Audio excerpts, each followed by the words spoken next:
بسم الله والحمد لله والصلاة والسلام على أشرف خلق الله محمد بن عبد الله صلى الله عليه وآله وصحبه وسلم تسليما كثيرا أما بعد.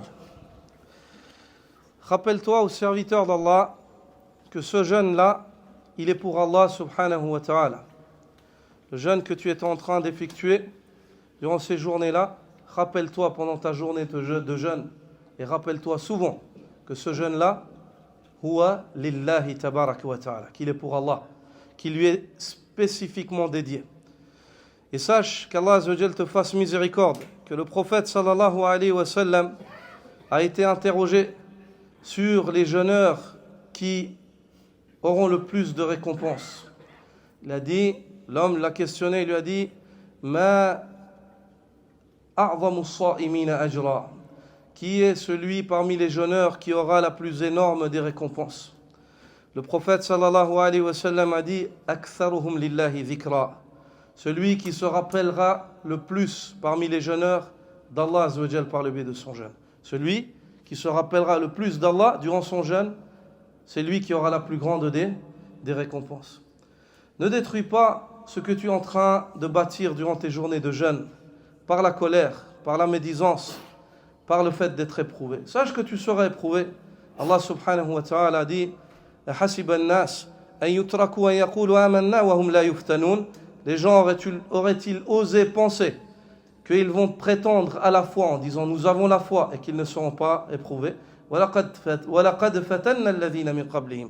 Nous avons certes éprouvé ceux qui les ont devancés, afin qu'Allah Azza wa Jal mette en évidence qui est celui qui est véridique et qu'il mette en évidence qui sont les menteurs, les faux prétentieux.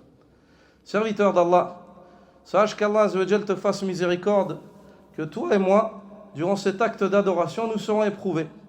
Celui qui se rappelle d'Allah, que son jeûne est pour Allah, c'est lui qui le préservera. C'est lui qui le préservera. C'est pour cela qu'il est venu dans le hadith que lorsque l'homme est insulté durant sa journée de jeûne, ou alors qu'une personne veut se quereller avec lui, il lui est recommandé de dire « Inni mru'un sa'im » je suis une personne qui jeûne, je suis en état de jeûne. Certains parmi les savants disent cette parole-là, elle a deux sens. L'un des sens, c'est de rappeler à la personne qui veut se quereller avec toi que je suis en état de jeûne, je n'ai pas l'intention de me quereller. Mais l'autre, ils disent c'est afin de te rappeler à toi, que tu es en train de jeûner, afin de ne pas détruire ce que tu es en train de bâtir. Je suis en état de jeûne. Je suis en état de jeûne. C'est comme si tu parles à ta personne et que tu te rappelles que tu jeûnes pour Allah. Sache qu'Allah Azza wa Jal te fasse miséricorde, que parmi les actes d'adoration, le seul acte dont Allah Azza wa Jal a dit il est pour moi, c'est le jeûne. Le seul des actes dont Allah Azza wa Jal a dit il est pour moi, c'est le jeûne.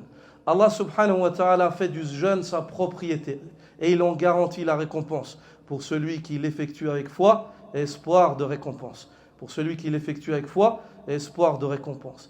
Il faut que tu perçoives ton jeûne comme un présent que tu te prépares à présenter à Allah Azza wa Jal. Ne le salis pas, ne l'entache pas avec quelconque iniquité, injustice, avec quelconque tort que tu causes à ta personne ou alors à autrui. Sache que tu es en train de le préparer pour Allah. Soigne-le de la meilleure des manières afin de le présenter à Allah Azza wa Jal. Et si tu fais cela, alors belle annonce à toi. Si tu fais cela, alors belle annonce et bonne nouvelle à toi. Abu Huraira radiyallahu ta'ala anhu rapporte que le prophète sallallahu alayhi wa sallam a dit, Allah le Très-Haut dit, Kullu amal ibni Adam lah, illa as-siyam. Qala Allahu azza wa jal, innahu li wa ana ajzi bi. Abu Huraira rapporte que le prophète sallallahu alayhi wa sallam a dit, chaque œuvre du fils d'Adam, elle est pour lui. Elle est pour lui. Si ce n'est le jeûne, Allah le Très-Haut dit, si ce n'est le jeûne, il est pour moi et c'est moi qui en réserve la récompense. Je vais vous lire la parole d'un des pieux prédécesseurs parmi les musulmans lorsqu'il commente ce hadith-là. C'est l'imam Ibn Uyayna rahimahullah qui dit هذا من أجود الأحاديث وأحكمها. Ce hadith-là fait partie des hadiths les plus précieux. إذا كان يوم القيامة يحاسب الله عز وجل عبده ويؤدي ما عليه من المظالم من سائر عمله حتى لا يبقى إلا الصوم. Lorsque vient le jour de la résurrection, dit Sufyan ibn Uyayna, Allah subhanahu wa ta'ala fait les comptes de son serviteur. Il fait les comptes et il va faire payer le serviteur le mal qu'il a fait par les bonnes actions qu'il a accomplies.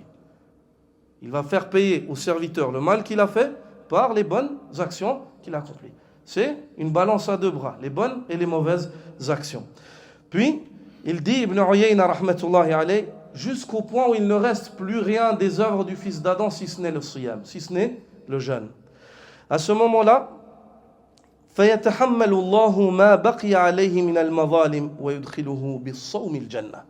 Ibn Uyayna dit, à ce moment-là, lorsqu'il reste que le jeûne, Allah il voit qu'il ne reste que le jeûne et le jeûne il est pour Allah. Allah, un jeûne qui a été fait avec foi, espoir de récompense, Allah il ne permet pas qu'il soit touché Yawm al-Qiyamah. C'est sa propriété. Alors qu'est-ce qu'il fait? À ce moment-là, dit Ibn Uyayna, Allah Azza wa Jal, s'il reste au serviteur encore des injustices à payer, Allah les paye pour lui. Il règle cela pour lui. Comme il sait à sa majesté et comme Allah Azza wa Jal le sait. Et puis il le fait rentrer par le biais de son jeûne au paradis. Il le fait rentrer par le biais de son jeûne au paradis. C'est un hadith qui est encourageant. Et qu'Allah Azza wa Jal fasse de nous des personnes qui évoquent Allah par le biais de leur jeûne. Ceux qui seront les personnes à la plus grande des récompenses par le biais de ce jeûne-là, qui ont évoqué Allah par le biais de leur siyam.